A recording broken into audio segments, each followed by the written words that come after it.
Sir আমরা দুটি রোগের নাম শুনি যে অস্টিও আর্থ্রাইটিস এবং অস্টিওপোরোসিস। এগুলো একজন বয়স্ক মানুষের জীবনকে আসলে কিভাবে প্রভাবিত করতে পারে এবং কতটুকু আসলে জটিলতা তৈরি করতে পারে? খুবই গুরুত্বপূর্ণ। ২ টাই হলো যেহেতু ও দিয়ে শুরু কিন্তু ওল্ড ম্যানদের ডিজিজ যেটাকে আমরা বলি যে অস্টিওআর্থ্রাইটিস এটা হলো বয়সের সাথে, সাথে আমাদের যেমন হাড়ের পরিবর্তন হয়, জয়েন্টের পরিবর্তন হয়। তো এই যে জয়েন্টের ভিতরে যে ইনফ্লামেশনটা থাকে বা আমরা তো প্রদাহ তৈরি হয়, এটাকে আমরা অস্টিওআর্থ্রাইটিস বলি। তো এখানে কি হয় জয়েন্টের ভিতরে একটা কার্টিলেজ থাকে এক ধরনের যেটা আমাদের জয়েন্টের মুভমেন্ট করতে সাহায্য করে। এক ধরনের গ্রিজের মতো উপাদান থাকে যেটাকে আমরা সাইনোভিয়াল ফ্লুইড বলি।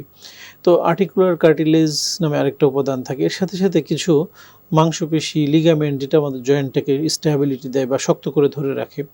তো এই বয়সের সাথে, সাথে সবগুলো জিনিসই কিন্তু কমে যেতে থাকে। যেমন তার ফ্লুইডটা কমে যায়, হাড়ের চারিদিকে যে মানে আর্টিকুলার কার্টিলেজগুলো ক্ষয় হতে থাকে, মাংসপেশি, লিগামেন্টগুলো দুর্বল হয়ে যায়। যার ফলে তখন এই রোগটাকে আমরা অস্টিওআর্থ্রাইটিস বলি। আর যদি আমরা অস্টিওপোরোসিসের কথা বলি, এটা হলো হাড়ের যে ঘনত্ব থাকে আমরা যেমন একটা উদাহরণস্বরূপ বলতে পারি যে একটা কাঠের দরজা যখন আমরা মানে মাত্রই তৈরি করলাম, দেখবেন যে এটা একটা ডেনসিটি বা পুরুত্ব থাকে। এটার ভেতর যে উপাদানগুলো থাকে খুব কনক্রিট, শক্ত, মজবুত। কিন্তু কিছু বছর যাওয়ার পরে দেখবেন যে ঘুণে ধরে যাওয়া বলি আমরা। যে কাঠটা খুব দুর্বল হয়ে গেছে তখন যদি আমি একটু জোরে ধাক্কা দিই, কাঠটা ভেঙে যাবে। ঠিক তেমনই আমাদের যে বোনসগুলা, যে হাড়গুলা, হাড়ের মধ্যে কিছু বোন মিনারেলস থাকে যেগুলো আমাদের হাড়গুলাকে মানে শক্ত করে ধরে রাখে।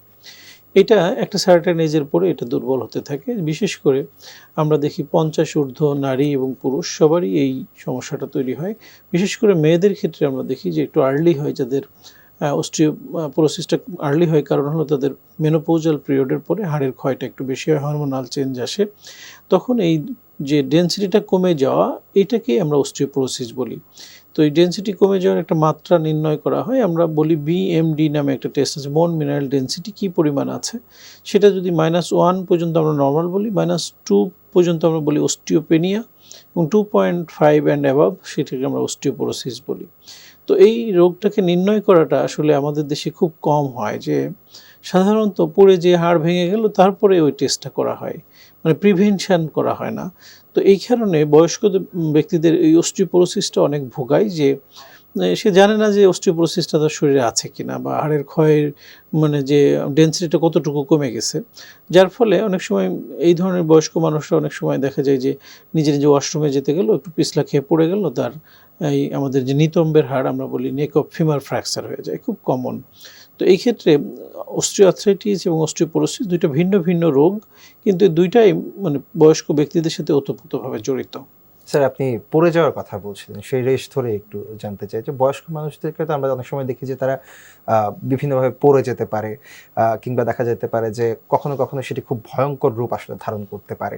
জি। তখন আসলে কি করা উচিত এবং পরিবারের পক্ষ থেকেও আসলে কি করা উচিত সেই বিষয়ে যদি একটু বলতেন? জি, ধন্যবাদ। আসলে বয়স্ক ব্যক্তিদের ক্ষেত্রে আমরা কয়েকটা সমস্যা দেখতে পাই যে, আমরা বলি যে ব্যালেন্সটা ঠিকমতো ধরে রাখতে পারে না। সেক্ষেত্রে কয়েকটা কারণে হতে পারে। অনেক সময় আমরা বলি যে কানের যদি শুনতে সমস্যা হয়, সেক্ষেত্রেও মানুষ ভারসাম্য হারায় ফেলে। তো বয়সের সাথে, সাথে এইটা খুব কমন যে আমাদের আ কানের স স শুনতে না পাওয়া।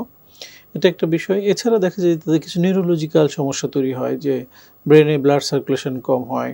তাদের অনেক সময় পার্কিনসন নামে একটা ডিজিজ আছে যেটাকে আমরা বলি মুভমেন্ট ডিসঅর্ডার। তার শরীরে যে ডোপামিন সিক্রেশন তার ব্রেনে হওয়ার কথা সেটা যখন কমে যায় তখন এই পার্কিনসনজম ডেভেলপ করে। তখন তার রোগীর বেশ কিছু সিম্পটম দেখা যায় যে রোগী হাত কাঁপতে থাকে, তার মাথা কাঁপতে থাকে, হাঁটতে গেলে সে খুব ছোট, ছোট পা দিয়ে ফেলে। এই ধরনের সমস্যাগুলো তৈরি হয়। তো এই সময়গুলো একটু রোগীদেরকে সচেতনভাবে তার যারা মানে গার্ডিয়ান আছেন, মানে গার্ডিয়ান বলতে ওই সময় তো আমরা বুঝি যে সন্তানরাই তার তখন গার্ডিয়ান হয় বা তার কেয়ার গিভার যারা থাকে তার আশেপাশে তাদের একটু খেয়াল রাখা যাতে পড়ে না যায়। পড়ে গেলে যেমন তার একদিকে হাড় ভেঙে যাওয়ার চান্স থাকে, অন্যদিকে যেমন তার হেড ইনজুরি বা মাথায় আঘাত পাওয়ার চান্স থাকে। অনেক সময় দেখা যায় যে এটা স্ট্রোকের মতো একটা ঘটনাও ঘটে যায় মাথায় আঘাত পেয়ে। তো এইজন্য পড়ে যাওয়াটা প্রতিরোধ করতে হবে যাতে পড়ে না যায় সেটা খেয়াল রাখা এবং তাৎক্ষণিকভাবে হঠাৎ যদি পড়ে যেয়ে থাকে দ্রুত চিকিৎসকের কাছে নিয়ে যাওয়া, হসপিটালাইজড করা যে পড়ে যাওয়ার ফলে তার কোনো ক্ষতি হয়েছে কিনা সেগুলোকে মেজার করা।